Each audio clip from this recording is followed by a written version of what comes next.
Hi, we are Group 6 and today we're going to talk about niche tourism. First of all, to understand what niche tourism is, we have to know what niche means. The word niche refers to an area that is suitable for a smaller group of people. With that, we can define niche tourism as the opposite of mass tourism. This tourism is focused on a smaller group of people that are interested in one specific thing. This type of tourism is also associated to sustainable tourism because it involves a smaller group of tourists who leave less footprint. So, cave tourism. We're going to start with a small introduction as to what cave tourism actually is. And it is a leisure activity that, as the name suggests, revolves around exploring caves. Usually without much in terms of specialized equipment. And so, with the introduction out of the way, let's see how the situation looks like in Poland. Couple of bullet points here. So, cave tourism has seen its rise in popularity in the past 10 years. And as to the reason why, I'd say it's because of our beautiful mountains, and with them comes an abundance of caves. And so I'd presume that in the past 10 years, Polish people started to like to spend their free time in a more active way. And with popularity comes accessibility. And as easier routes have been discovered, it's become a sort of a family activity. And with popularity come lower prices. But we will come back to that in a second. For now, let's see how it looks like in Galicia. And so it is more of a niche and therefore less popular, as well as it's oriented more around thrill seekers rather than a family. And of course, as we've established, with it being more of a niche, the prices are also higher.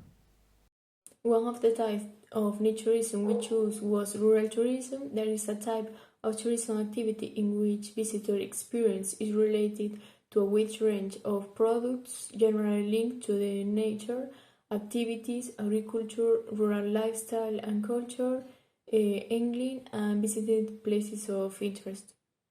Firstly, in Galicia, we have different types of accommodation, like guest house, hotels, or bungalows. But the most popular among the tourists, as you can see in the pictures, are cottages, which are houses renovated. In the case of Poland, we have the types of cottages. The first one has a characteristic triangle-shaped roof. The second one is a completely renovated house. That house are located far from the rural area. Secondly, we can say that it's a type of popular tourism both in Poland and in Galicia, and in addition, the activities carried out are the same or very similar. Among these activities, we can find horse riding, hiking, gastronomic workshops, or visiting different villages and their surroundings. In Poland, the most common activities are hiking in the mountains, visit hot springs, and fishing. For instance, in Galicia, the majority part of tourists decides to go hiking, horseback riding, or visiting the different family farms.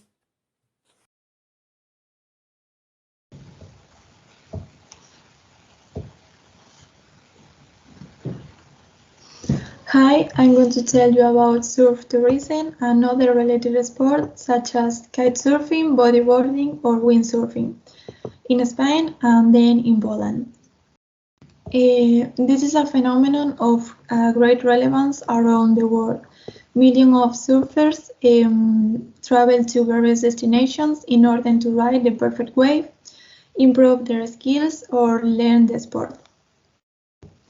In Spain, the waters of the Atlantic Ocean are the strongest and with the highest swell of the entire peninsula, and bathe the coast of Galicia. In the city where I live, A Coruña, we can find several beaches where this sport are practices, such as Barrañán, Sabón, and Bastiagueiro. But if we go a little further, in the region of Ferrol, we have Pantin Beach, one of the most famous beaches, and when we can find this competition, the Pantin Classic Surf. Then in Poland, I want to say that the Atlantic Sea is the youngest sea in the world, and the waves are not as strong as at the Atlantic Ocean.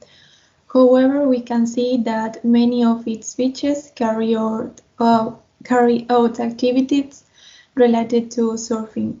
More specifically, the Hel Peninsula is considered one of the best kitesurfing landscapes in Europe for world-renowned surfers, with campsites, surf shops, and fashion. We can find a great atmosphere in this place. Thank you for your attention.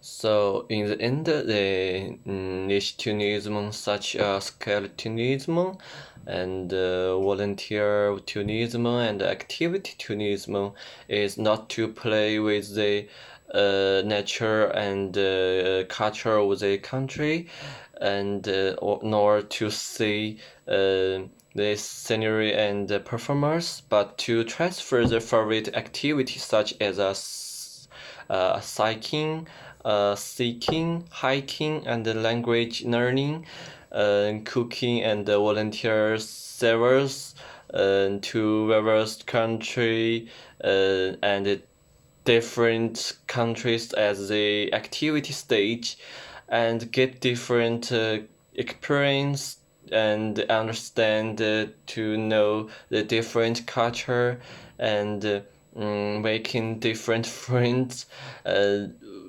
So those travelers have integrated their favorite activities into their daily life, therefore for them, and there is an element of travel in life, and traveling abroad is another way of life. So they just moved the stage to different countries. They regard travel as life, so which is planned and with great variability and strong personalized needs. So we think the reason why people choose the niche tourism now because of this change of the general environment, so people no longer choose the popular tourism, making popularity more meaningful. So some people travel to find happiness, try to find relax. So and some people to turn her life in the real journey.